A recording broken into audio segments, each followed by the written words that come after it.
Welcome back to another episode of Stay at Home Story Time. So we've been home for 2 months now, and I bet a lot of you have noticed that your normal sleeping routine might feel a little weird. Well, our bodies are used to the normal routine we have when we get up, we get dressed, we go to school at the same time every day, we leave school at the same time every day, and our bodies are used to that. And that's what helps our bodies figure out when it's time to go to sleep so that we're ready to get up the next morning for school. But since we have been at home, we haven't probably been following your normal routine exactly the same every day. And that's okay, because this is a whole new way of learning at home.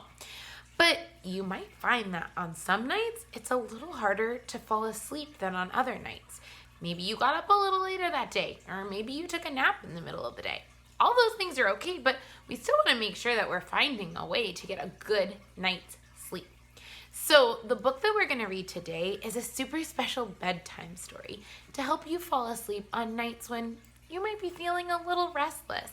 Maybe you didn't run around enough, you're just not tired yet, but you know it's bedtime. I have 2 very special guests with me for this story today. One, you might be wondering, who's in this tank behind me? Well, this is my friend Lily. Lily is a leopard gecko.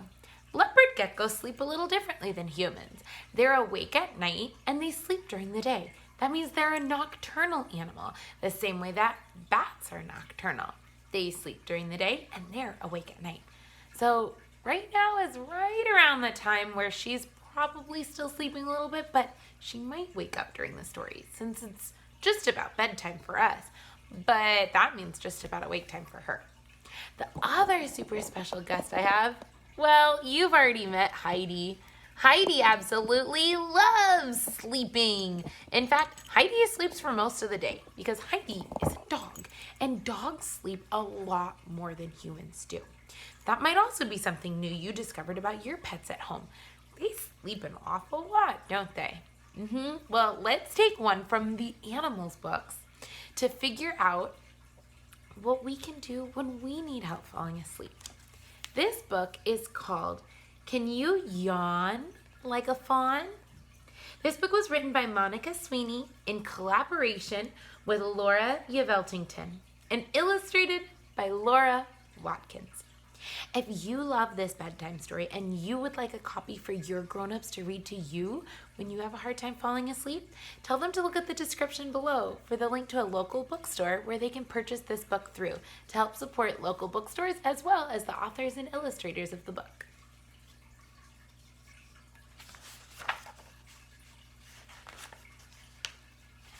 Okay, let's get started. All around the world, all the little animals are going to sleep. Deep in the South Pole, baby penguin waddles, slips and slides his little feet to bed. All burrowed in, he calms his flipper and he yawns. A shivery yawn. Can you yawn like a penguin? Try it with me. Ooh, nice yawning. In the land down under, silly kangaroo hops and hops until she has hopped herself out. Phew! She snuggles into bed and yawns a happy yawn. Can you yawn like a kangaroo?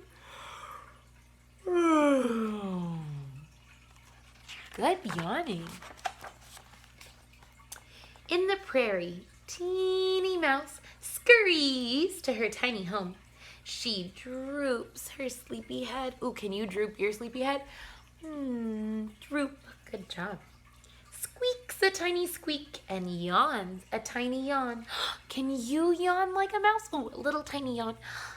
Oh, little tiny mouse yawn. In the desert, little lion has roared all his roars for the day. He curls up in a ball, puffs up his chest, and yawns a big yawn. Can you yawn like a lion? Okay, curl up in a ball and a big yawn like a lion. big yawn like a lion. On the pond, little ducky paddles her feet, splish splash, all the way to the shore. She flops into her nest and yawns a quacky yawn. Can you yawn like a ducky? Quack, quack, quack. In the great wide river, Happy Hippo is all tuckered out. When he relaxes on the ground, he opens his mouth as wide as can be and yawns a slow yawn. Can you yawn like a hippo? Okay, a slow, low yawn. Here we go.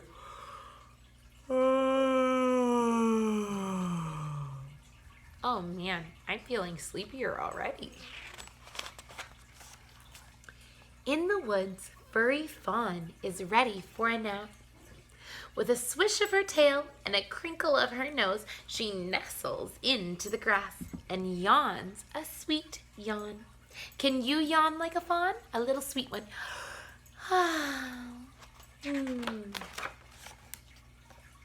In the green grove, drowsy Panda chews softly on his bamboo. He slumps on over and yawns a snoring yawn. Can you yawn like a panda?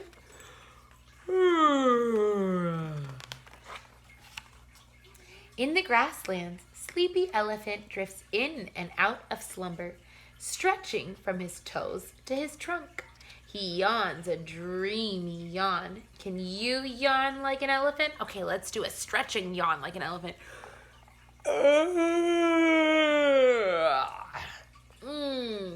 So cozy for bed.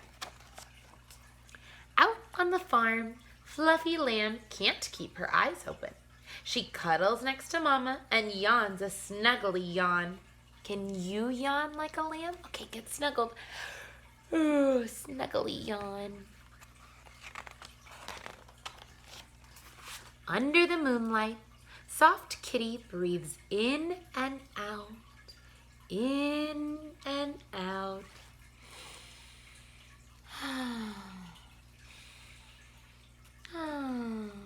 All rolled up in a ball, he yawns a purring yawn.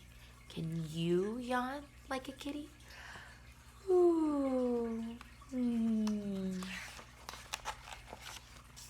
At the end of the bed, Fuzzy Puppy is nice and warm. Dreaming puppy dreams, she yawns a snoozing yawn. Can you yawn like a puppy?